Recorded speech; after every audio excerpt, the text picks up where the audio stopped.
परशुराम हिंदू धर्म के महान ऋषि और भगवान विष्णु के छठे अवतार माने जाते हैं। उनकी वीर गाथा एक प्रेरणादायक कथा है जो धर्म, न्याय और पराक्रम की मिसाल प्रस्तुत करती है। परशुराम को विशेष रूप से अपने क्रोध, पराक्रम और शस्त्र विद्या के लिए जाना जाता है। परशुराम का जन्म महर्षि जमदग्नि और देवी रेणुका के घर हुआ था। वे भृगु ऋषि के वंशज थे। परशुराम का जन्म त्रेता युग में हुआ और उन्हें शिवजी का अनन्य भक्त माना जाता है। भगवान शिव ने ही उन्हें परशु फरसा दिया था, जिससे उनका नाम परशुराम पड़ा।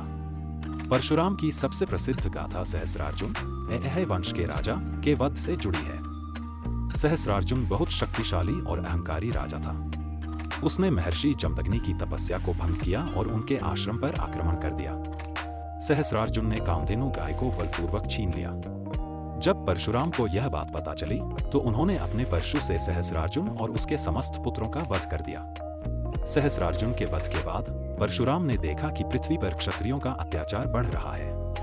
उन्होंने प्रतिज्ञा ली कि वे पृथ्वी को 21 बार क्षत्रियों से मुक्त करेंगे। परशुराम ने अपनी प्रतिज्ञा को पूरा किया और अनेक युद्धों में विजय प्राप्त की। वे एक आदर्श योद्धा और धर्म रक्षक बने।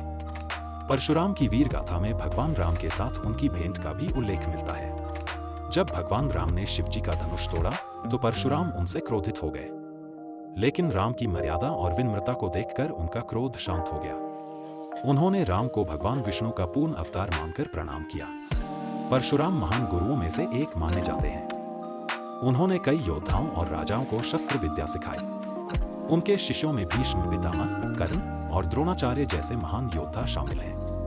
परशुराम का योगदान केवल युद्ध और वीरता तक सीमित नहीं है। वे न्याय, धर्म और समाज के संरक्षक माने जाते हैं। उन्होंने समाज में संतुलन बनाए रखने के लिए अन्याय और अधर्म का विरोध किया।